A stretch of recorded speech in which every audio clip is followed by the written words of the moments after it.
girl, welcome back to my channel. For those of you who are new or here for the first time, I have had type 1 diabetes for 18 years and I like to vlog about my life with diabetes. Today I wanted to do a video about something that I've been wanting to talk about for a long time.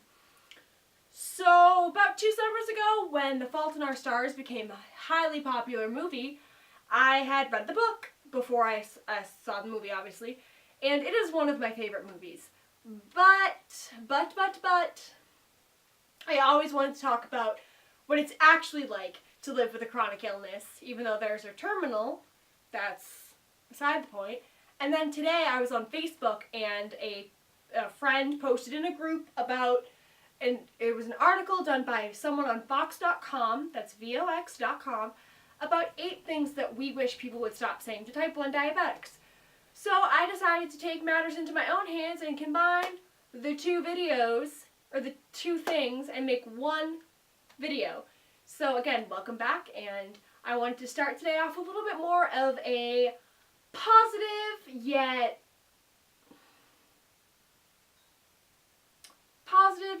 serious note. There we go.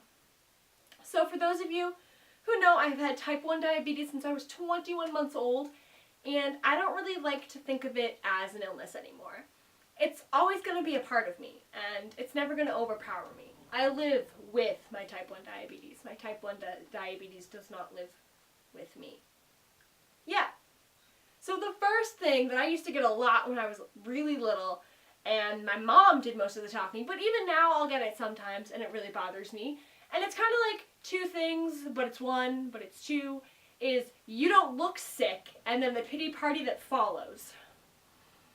I don't think I've gotten a, well, you don't look sick in a very long time. And here's the thing, I'm not sick though. Sure, I have a disease, but I don't really see it as a disease. I see it as my life, you know? And I can do everything you can do. I may have a few limitations, like having to take insulin, or having to treat a low blood sugar, or having to take care of ketones, or even checking my blood sugar. But I can live just like you. And, you know, I don't need the pity party either. You know, a lot of people find out I have type 1 diabetes and they apologize. And I'm like, what are you apologizing for? It's not that I chose this life, but this life definitely chose me, and I definitely don't think it's a curse. I mean, I've worked on TV shows because of my type 1 diabetes. I have a YouTube channel, and I had an amazing run at a diabetes camp for 10 years. I don't think there was ever really a negative, to be honest. Sure, it wasn't always easy growing up, but I made it work, and I had a great support system, and, you know, I don't think I would ever change any of it for the world. So, you know, Mom, if you're watching, thank you for everything, and thank you for teaching me how to be me and teaching me how to advocate. Number 2, you can't eat that. Okay, let me just start off by saying that back in 1990 or 2000 or even 2003, maybe I would have accepted that. But here's the thing. Going back to point number 1, I'm just like you are. So while I probably shouldn't do ridiculous, crazy things every day, I can eat anything you're going to eat as long as I give proper insulin and follow up with a blood sugar check at least 2 hours after I eat. So for those of you who don't know, depending on the person, the diabetic, the person living with diabetes, that's better, insulin can be in their body for a certain amount of time. For me, it's 2 hours. So I usually try to check my blood sugar 2 hours after any meal. See where my blood sugar is at, you know, see if my insulin worked, and then to stem off of that is point number 3, that there's no such thing as a good or a bad blood sugar. And you're probably sitting here staring at me like, what? What do you mean?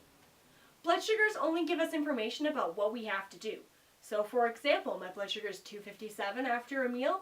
Maybe I didn't give enough insulin. Maybe I need to check for ketones. I mean, I should check for ketones. Anything over 250 is when I should be checking for ketones. And for those of you watching and aren't sure what ketones are, they are when your body breaks down fat for energy instead of carbohydrates.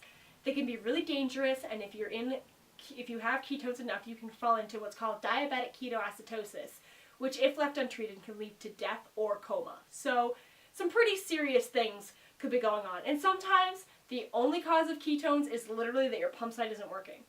Whenever I have ketones, I always change my site and take an injection. It's that plain and it's that simple.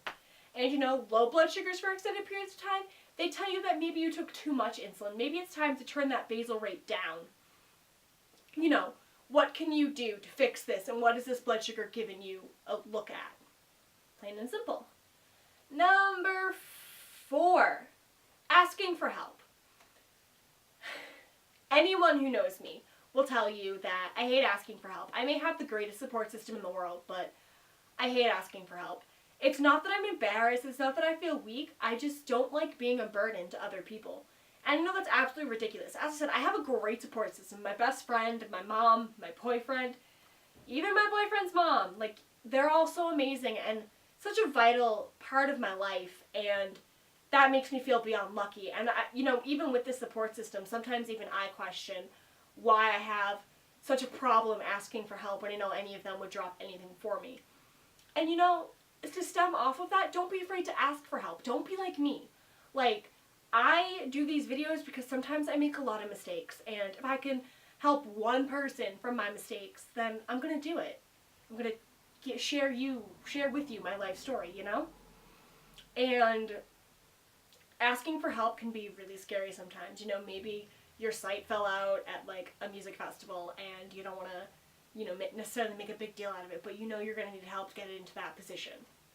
It's totally fine. Just go ahead and ask. And honestly, if people question it, my thing is just go with the, I'm a type 1 diabetic, this is how I live, don't like it, too bad. I know it sounds terrible, but that's how I feel. Number 5.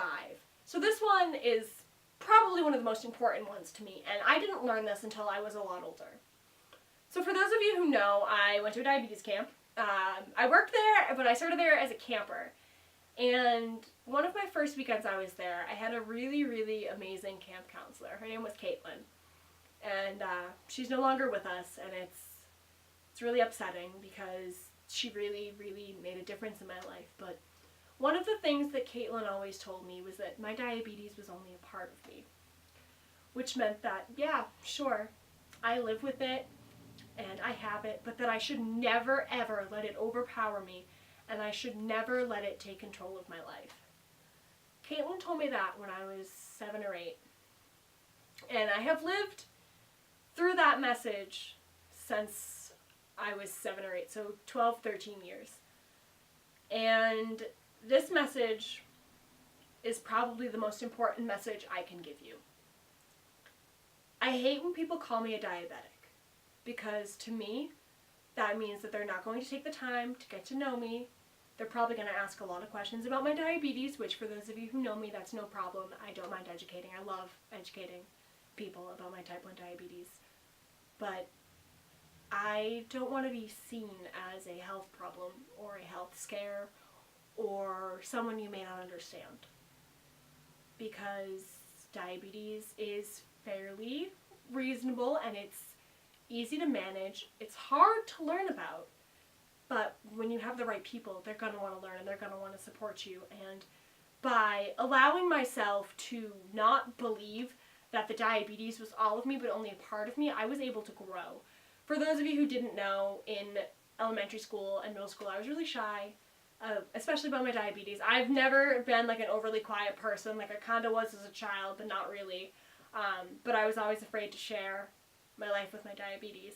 And as I grew up and, remembered that my diabetes was only a part of me and I was just a child living with diabetes, I felt a lot better about myself and a lot better about my diabetes because there was more to me to offer. And I have used this quote so many times. I have used this quote on my own campers.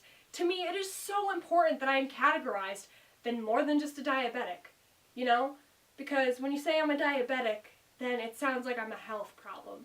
But when you say that I'm a person living with type 1 diabetes, it sounds like I'm someone who conquered it. I showed diabetes that it messed with the wrong chick, if that makes sense. Yeah, it did. It's very important to me that advocacy is well spread and well received. There's this whole thing about new school and old school diabetes, and I feel like that's a lot of where the misconceptions come from, because one of the biggest problems with this newer diabetes education is that no one knows enough about it to help spread the word, except for the people living it. And, you know, we have new technology almost every year. They're talking that in 2017 there's going to be a closed loop artificial pancreas. But for those who don't understand, it's harder. And for those who have their noses up, it's harder to explain. You know?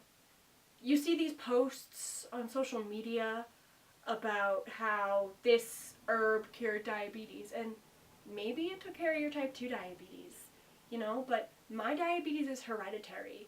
It's an autoimmune disease. They're still looking for a cure. There may never be a promised cure. They've been promising a cure since 1972. And I'm okay with that.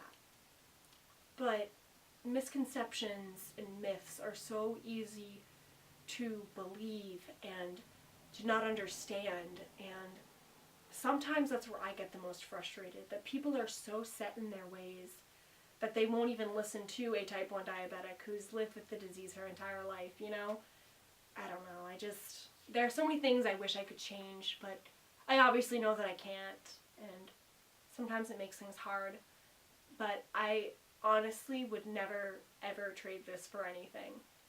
I have had a lot of amazing experiences because of my type 1 diabetes, and I feel like it made me who I am today and has taught me how to fight for what I believe in and how to be strong, and just so many things that I feel like if I didn't have diabetes I wouldn't understand. And you know, in a society where everyone expects you to be perfect and live up to all of these expectations, it can get really frustrating. You know, especially when people just don't understand. And that's why I do what I do, because I want people to know that it's a disease.